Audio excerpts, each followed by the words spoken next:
ថ្ងៃនេះខ្ញុំនឹងមកបង្ហាញអំពីរបៀបការតែងបន្ទប់ក៏ដូចជា set up design របស់ខ្ញុំដែរគេថាមានអីប្រើហ្នឹងទៅឥឡូវខ្ញុំមាននេះជាក់ស្ដែងគឺ key line របស់ខ្ញុំអានេះគេហៅថាចង្កៀងផ្ទះយ៉ាងហ្នឹងអានេះខ្ញុំទុកចោលយូរខ្ញុំមិនដែលប្រើទេហើយbackline របស់ខ្ញុំគឺអានេះហើយលើនេះអានេះគេហៅ backline ឬក៏ហៅ rim line អញ្ចឹងភ្លើងទាំងអស់វាមាន3គេហៅ 3 point lighting គឺចំណុចភ្លើងវាមាន3ទិសទី1អានេះ key light ហើយខាងនេះគឺ fill របស់ខ្ញុំនេះខ្ញុំប្រើភ្លើង neon នេះឈ្មោះវាដូចជាប្រភេទគេហៅធូបឬក៏ហៅ MC ឬក៏ហៅអីចឹងទៅហើយអានេះខ្ញុំដាក់នេះដើម្បីយក fill មុខខ្ញុំហើយខ្ញុំនឹងយក backlight ពីកាមេរ៉ាដែរដើម្បីឲ្យវាមាន pop up អានេះគេហៅwhite pop up ឲ្យវាមាន shape នេះ shape គៀននេះឲ្យតែមានកន្លែងណាឆុងគឺវានឹងចេញជារាងភ្លើងជារាងកាមេរ៉ារាង object អីចឹងណាហើយតាមពិតទៅខ្ញុំប្រើម៉ៃតែមួយទេប៉ុន្តែដោយសារតែខ្ញុំដាក់មកតែមួយទៅវាផ្អៀងមានអារម្មណ៍ថាវាដូចអត់ស្អាតអញ្ចឹងដាក់ទាំងពីរហ្មងទៅហើយ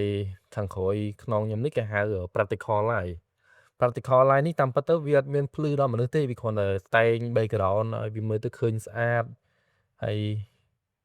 វាមិនស្អាតទេណាគ្រាន់ថាយើងតុបតែងឲ្យវាគ្រាន់បើអញ្ចឹងវាគ្រាន់បើជាងទទេស្អាតដែរទទេអត់មានអីទេគឺអត់មានអីជាការតាក់ទាញទេហើយសម្រាប់ពណ៌សម័យក៏យើងអាចដូរពណ៌បានដែរដូចជានេះអីគឺយើងអាច connect app ឬក៏យើងសេរីតាមនឹងបានពាក់ព័ន្ធមួយភ្លើងណាអញ្ចឹងថ្ងៃនេះដែរមិនបានតាំងកាមេរ៉ានៅលើនេះគឺមានបងប្អូនយើងជាច្រើនដែលគាត់សួរខ្ញុំថាតើគួរតែប្រើកាមេរ៉ាអីហើយល្អហើយថោកដែរតាមពិតទៅយើងចង់បានល្អគឺត្រូវចំណាយលុយទិញកាមេរ៉ាហើយក៏ដូចជាមាន lens មានអីពាក់ព័ន្ធមួយភ្លើងមួយអីគឺយើងបូកចូលគ្នាហើយជាពិសេសគឺទីតាំងយើងថតតែទីតាំងយើងថតវាអំណោយផលគឺវាអាចនឹងបានល្អដែរប៉ុន្តែបើសិនជាទី1យើងអត់ចេះថតយើងអត់ចេះប្រើកាមេរ៉ាយើងអត់ចេះ set up អញ្ចឹងខ្ញុំគួរតែ recommend ថាប្រើទូរស័ព្ទក៏បានដែរហើយយើងទៅរកកន្លែងណាភ្លឺព្រោះឯនៅក្នុងបន្ទប់នេះគឺងងឹតជាក់ស្ដែងគឺងងឹតប៉ុន្តែនៅពេលដែលយើងចេះតុបតែងភ្លើងដែលរបស់ដែលខ្ញុំទុកចោលឬក៏ភ្លើងដែលខ្ញុំធ្លាប់ទិញមកខ្ញុំអត់ប្រើខ្ញុំទុកចោលខ្ញុំយកវាមកច្នៃឡើងវិញហើយក៏ដូចជានេះអាពីរនេះអាដើមផ្កានេះហើយនឹងចង្គៀងគេយកទៅ camping យកអីហ្នឹងគឺយើងតែងវាឲ្យវាមើលទៅវាមាន balance ភាព balance វាមានភាពស្មើគ្នាកុំឲ្យវាមានតែមកជាហៀងឬក៏មានតែម្ខាងឬក៏អីចឹងទៅឧទាហរណ៍ថាខ្ញុំអង្គុយកណ្ដាលអញ្ចេះហេតុអីបានខ្ញុំដាក់ key light ខ្ញុំនៅនេះមិនក៏ខ្ញុំមិនលាក់វាដោយសារតែវាមាននេះវាមាន background នេះforeground នេះមួយទៀតអញ្ចឹងអាកាមេរ៉ានេះគឺជាទម្ងន់នៃរូបភាពរបស់ខ្ញុំហើយ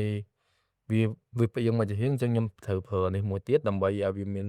ភាព balance ហើយម៉ៃបើសិនជាខ្ញុំប្រើមួយក៏បានដែរខ្ញុំដាក់ចំកណ្ដាលទៅតែវានឹងអាចបាំងមុខខ្ញុំអញ្ចឹងខ្ញុំគិតថាដាក់ដាក់សងខាងទាំងពីរតែម្ដងព្រោះមើលទៅឃើញថាវារៀងbalance ដែរហើយដល់វាស្រួតមករកខ្ញុំ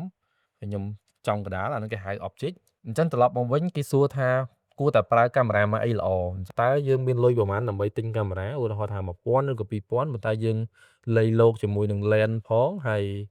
ពាក់ព័ន្ធជាមួយនឹងទីតាំងថតរបស់យើងតើទីតាំងថតរបស់យើងមានទីធ្លាធំឬក៏ទីធ្លាទូចបែបនេះអញ្ចឹងសម្រាប់ខ្ញុំប្រើ lens 12 24គឺវាហែកខ្លាំងមែនតើដើម្បីចាប់យករូបទាំងអស់នេះបានបើសិនជាខ្ញុំប្រើតែ24/7ឬក៏ត្រឹម lens 50 lens ថោកជាងគេគឺ lens 50ហ្នឹងហើយវាធូរថ្លៃជាងគេប៉ុន្តែថតអត់អស់ទេបានន័យថា background របស់យើងធំ lens 50គឺ close up ឬក៏ medium shot អញ្ចឹងវាអត់អាចចាប់យករូបទាំងអស់ហ្នឹងបានទេវាឃើញតែមួយជ្រុងទូចម៉ែនឬក៏ឃើញមនុស្សម៉ែនអញ្ចឹងទៅគឺអត់អាចនិយាយបានថាស្អាតទេអញ្ចឹងទោះតែយើងយល់អំពីទំហំ lens ទំហំទីតាំងរបស់យើងហើយយើងចេះប្រើកាមេរ៉ាអីគឺយើងប្រើកាមេរ៉ាហ្នឹងទៅយើងកុំខ្វល់ថាស្រឡាញ់កាមេរ៉ានេះស្រឡាញ់កាមេរ៉ានោះ